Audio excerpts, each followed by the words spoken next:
देखिए, आज हम आपको बता रहे हैं कि बड़ी छोटी छोटी वस्तुएं जो आप नवरात्रि में देवी को अर्पित करते हैं, उनका चमत्कारी प्रयोग क्या है। सबसे पहली चीज है लौंग। जैसा पूजा ने कहा कि नवरात्रि में ज्यादातर लोग देवी को लौंग अर्पित करते हैं। लौंग का महत्व क्या है और इसका प्रयोग क्या है। देखिए, लौंग एक तांत्रिक मसाला है। तंत्र में इसका विशेष प्रयोग होता है और देवी की पूजा में इसका बहुत प्रयोग किया जाता है। लौंग का प्रयोग करने से आप अपनी विशेष मनोकामना को बड़ी आसानी से पूरा कर सकते हैं। अपनी उम्र के बराबर लौंग ले लें, इसे काले या लाल धागे में बांधकर एक माला बना लें। इसको नवरात्रि में किसी भी दिन माता दुर्गा को अर्पित कर दें, उन्हें पहना दें और इसके बाद अपनी मनोकामना पूरी करने की प्रार्थना करें। अमूमन 1 से 3 महीने में मनोकामना आपकी पूरी होगी और मनोकामना पूरी हो जाने के बाद उस माला को निकाल करके जल में प्रवाहित कर दें या जमीन में दबा दें। नवरात्रि में देवी को चांदी की लौंग अर्पित की जाती है। एक जोड़ा चांदी की बनी हुई लौंग ये आप देवी को अर्पित कर दें और बाद में इसको लाल कपड़े में बांधकर अपने पूजा स्थान पर रखें या अपने मुख्य द्वार पर लटका दें। ऐसा करने से तंत्र मंत्र की जो बाधाएं हैं, ये बाधाएं कट जाती हैं। ज्यादातर पूजा उपासना में आपने देखा होगा कि देवी देवता को सुपारी अर्पित की जाती है। नवरात्रि में सुपारी का चमत्कारी प्रयोग क्या है। सुपारी पूजा में अर्पित की जाने वाली एक विशेष वस्तु है। इसके विशेष प्रयोग से आपको शीघ्र विवाह का वरदान मिल सकता है। एक संपूर्ण सुपारी ले लें जो टूटी हुई ना हो। ये जितनी ज्यादा बड़ी होगी उतना ही ज्यादा अच्छा होगा।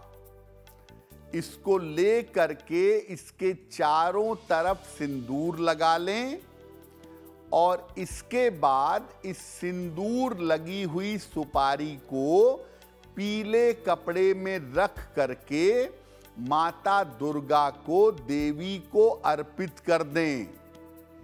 उनसे शीघ्र विवाह की प्रार्थना करें। सुपारी को पीले कपड़े में देवी के सामने रहने दें। नवरात्रि के बाद कपड़े के साथ साथ उस सुपारी को अपने शयन कक्ष में रख लें। कपड़े में सुपारी को बांध करके अपने बेडरूम में रख लीजिएगा और जब आपका विवाह हो जाता है, विवाह के बाद भी उस सुपारी को अपने पास रखे रहिएगा। आपका वैवाहिक जीवन बेहतर होगा। देखिए, अगर हल्दी के बारे में बात करें तो पूजा में हल्दी का भी विशेष प्रयोग होता है। इसका चमत्कारी प्रयोग क्या है। हल्दी एक अद्भुत, रहस्यमयी और तांत्रिक मसाला है। हल्दी का प्रयोग करने से स्वास्थ्य और सुरक्षा दोनों मिल जाती है। नवरात्रि में किसी भी दिन देवी को 2 गांठ हल्दी की अर्पित करिएगा। इसके बाद माता के सामने श्री सूक्तम का पाठ करिएगा और देवी से धन की समस्या को दूर करने की प्रार्थना करिएगा। नवरात्रि के बाद इन दोनों हल्दी की गांठों को लाल कपड़े में लपेटकर अपने धन स्थान पर रख दीजिएगा।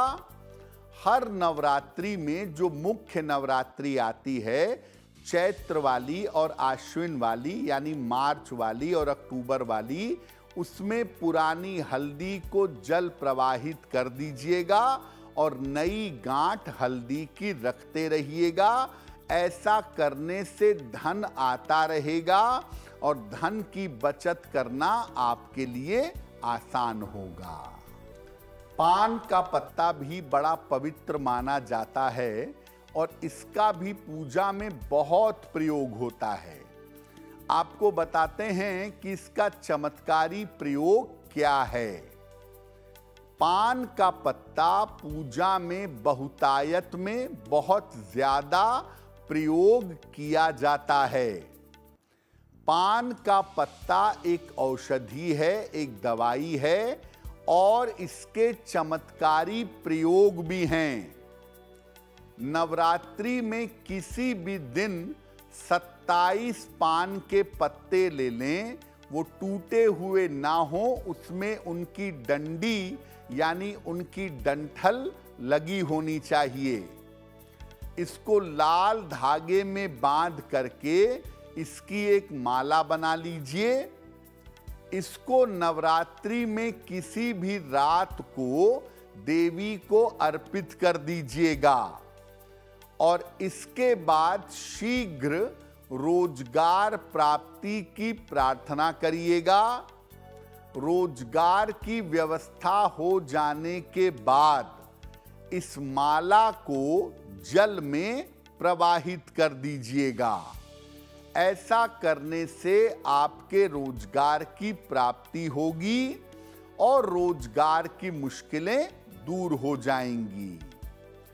सामान्य जीवन में नवरात्रि के अलावा हर शुक्रवार को पान के पत्ते पर गुलाब की पंखुड़ियां रख करके मां लक्ष्मी को अर्पित करिएगा। ऐसा करने से डेली लाइफ में, दैनिक जीवन में आपको धन का अभाव नहीं होगा। नवरात्रि के मौके पे हम में से बहुत सारे लोग देवी को नारियल अर्पित करते हैं, उसे तोड़ते हैं और ऐसा करना बड़ा शुभ माना जाता है। नारियल की क्या महिमा है, क्या चमत्कारी प्रयोग है? देखिए, नारियल का फल हर पूजा उपासना में संपन्नता और समृद्धि के लिए प्रयोग किया जाता है। संपन्नता लाता है, इसलिए नारियल को श्रीफल कहते हैं। देवी की पूजा बिना नारियल के संपूर्ण नहीं हो सकती।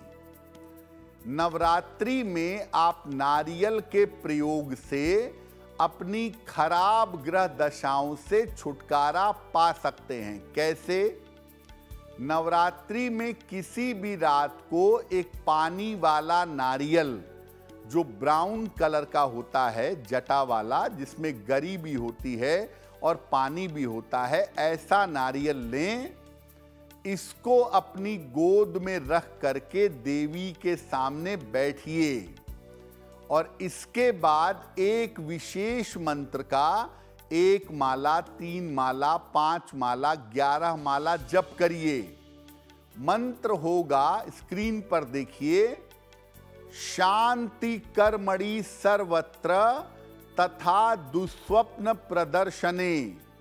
शांति कर्मणि सर्वत्र तथा दुस्वप्न प्रदर्शने।